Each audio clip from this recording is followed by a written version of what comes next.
कुछ दिन पहले ही मैंने एक कार्यक्रम में आग्रह किया था कि हमें आने वाले 10 वर्षों तक उस 10 वर्षों का लक्ष्य लेकर चलना है कि भारत को गुलामी की मानसिकता से मुक्त करके रहेंगे। साथियों, सबसे बड़ा दुर्भाग्य यह है कि मैकाले ने जो कुछ सोचा था उसका प्रभाव कहीं व्यापक हुआ। हमें आजादी मिली, लेकिन हीन भावना से मुक्ति नहीं मिली।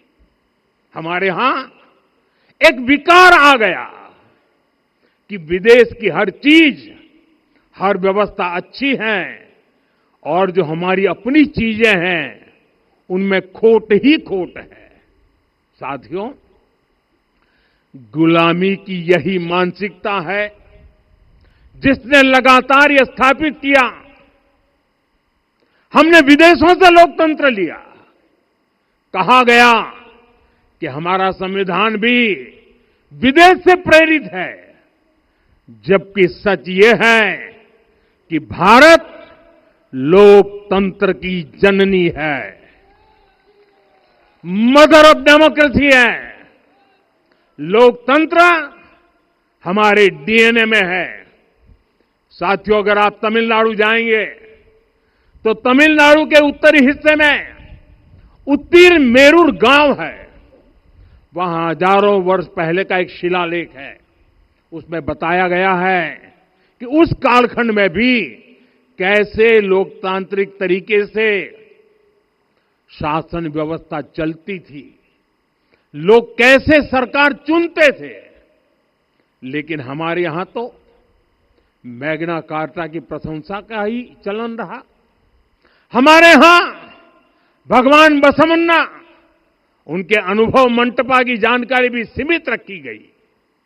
अनुभव मंटपा यानी जहां सामाजिक, धार्मिक और आर्थिक विषयों पर सार्वजनिक बहस होती थी, जहां सामूहिक सहमति से निर्णय लिए जाते थे।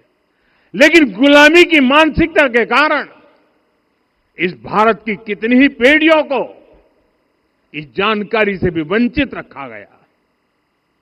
साथियों, हमारी व्यवस्था के हर कोने में गुलामी की इस मानसिकता ने डेरा डाला हुआ था। अब याद करिए, भारतीय नौसेना का ध्वज सदियों तक उस ध्वज पर ऐसे प्रतीक बने रहे जिनका हमारी सभ्यता, हमारी शक्ति, हमारी विरासत से कोई संबंध नहीं था। अब हमने नौसेना के ध्वज से गुलामी के हर प्रतीक को हटाया है। हमने छत्रपति शिवाजी महाराज की विरासत को स्थापित किया है। और ये सिर्फ एक डिजाइन में बदलाव नहीं हुआ, ये मानसिकता बदलने का क्षण था। ये वो घोषणा थी कि भारत अब अपनी शक्ति अपने प्रतीकों से परिभाषित करेगा, न कि किसी और की विरासत से। और साथियों, यही परिवर्तन आज अयोध्या में भी दिख रहा है। साथियों, ये गुलामी की मानसिकता ही है जिसने इतने वर्षों तक रामत्व को नकारा है। भगवान राम अपने आप में एक वैल्यू सिस्टम है।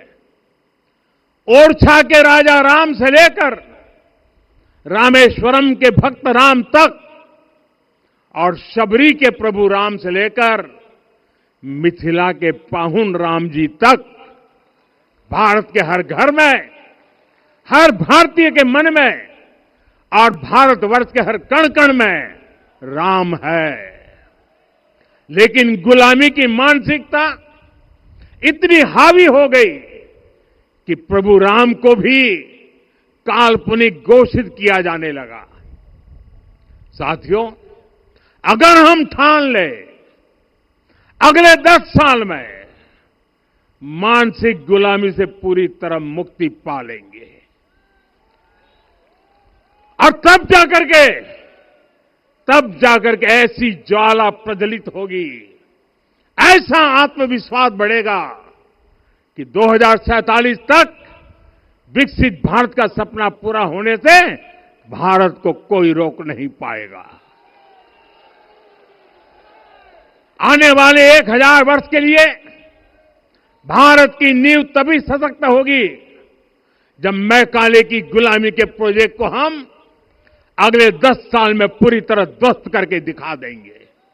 साथियों, अयोध्या धाम में रामलला का मंदिर परिसर भव्य से भव्यतम हो रहा है और साथ ही अयोध्या को संवारने का काम लगातार जारी है।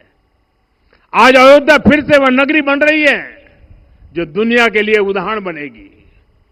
त्रेता युग की अयोध्या ने मानवता को नीति दी। 21वीं सदी की अयोध्या मानवता को विकास का नया मॉडल दे रही है। तब अयोध्या मर्यादा का केंद्र थी, अब अयोध्या विकसित भारत का मेरुदंड बनकर उभर रही है। साथियों, भविष्य की अयोध्या में पौराणिकता और नूतनता का संगम होगा। सरयू जी की अमृत धारा और विकास की धारा एक साथ बहेगी। यहां आध्यात्म और आर्टिफिशियल इंटेलिजेंस दोनों का तालमेल दिखेगा। राम पथ, भक्ति पथ और जन्मभूमि पथ से नई अयोध्या के दर्शन होते हैं। अयोध्या में भव्य एयरपोर्ट है। अयोध्या में आज शानदार रेलवे स्टेशन है। वंदे भारत और अमृत भारत एक्सप्रेस जैसी ट्रेनें अयोध्या को बाकी देश से जोड़ रही हैं। अयोध्या वासियों को सुविधाएं मिले, उनके जीवन में समृद्धि आए, इसके लिए निरंतर काम चल रहा है। साथियों, जब से प्राण प्रतिष्ठा हुई है तब से लेकर आज तक करीब करीब 45 करोड़ श्रद्धालु यहां दर्शन के लिए आ चुके हैं। ये वो पवित्र भूमि है जहां 45 करोड़ लोगों के चरण रज पड़े हैं और इससे अयोध्या और आसपास के लोगों की आय में आर्थिक परिवर्तन आया है, वृद्धि हुई है। कभी अयोध्या विकास के पैमानों में बहुत पीछे थी। आज अयोध्या नगरी यूपी के अग्रणी शहरों में से एक बन रही है। साथियों, 21वीं सदी का आने वाला समय बहुत महत्वपूर्ण है। आजादी के बाद के 70 साल में भारत विश्व की 11वीं सबसे बड़ी अर्थव्यवस्था बना। 70 साल में 11वीं। लेकिन पिछले 11 साल में ही भारत विश्व की 5वीं सबसे बड़ी अर्थव्यवस्था बन चुका है। और वो दिन दूर नहीं जब भारत विश्व की 3री सबसे बड़ी अर्थव्यवस्था भी बन जाएगा।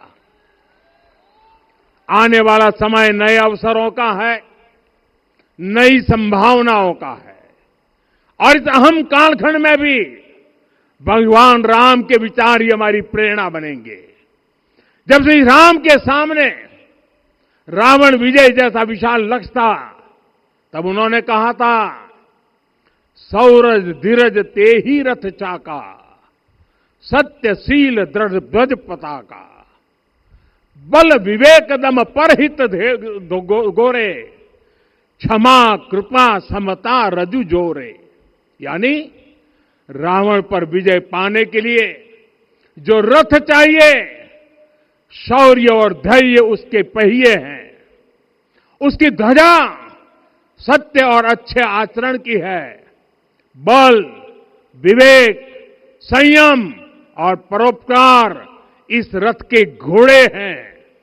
लगाम के रूप में क्षमा, दया और समता है जो रथ को सही दिशा में रखते हैं। साथियों, विकसित भारत की यात्रा को गति देने के लिए ऐसा ही रथ चाहिए, ऐसा रथ जिसके पहिए शौर्य और धैर्य हो, यानी चुनौतियों से टकराने का साहस भी हो और परिणाम आने तक दृढ़ता से डटे रहने का धैर्य भी हो। ऐसा रथ जिसकी ध्वजा सत्य और सर्वोच्च आचरण हो, यानी नीति, नियत और नैतिकता से समझौता कभी न हो। ऐसा रथ जिसके घोड़े बल, विवेक, संयम और परोपकार हो, यानी शक्ति भी हो, बुद्धि भी हो, अनुशासन भी हो और दूसरों के हित का भाव भी हो। ऐसा रथ जिसकी लगाम क्षमा, करुणा और संभाव हो, यानी जहां सफलता का अहंकार नहीं और असफलता में भी दूसरों के प्रति सम्मान बना रहे। और इसलिए मैं आदरपूर्वक कहता हूं, ये पल कंधे से कंधा मिलाने का है, ये पल गति बढ़ाने का है। हमें वो भारत बनाना है जो राम राज्य से प्रेरित हो, और ये तभी संभव है जब स्वयं हित से पहले देश हित होगा, जब राष्ट्रहित सर्वोपरि रहेगा।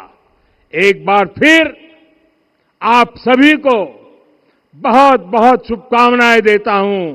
जय सिया राम, जय सिया राम, जय सिया राम।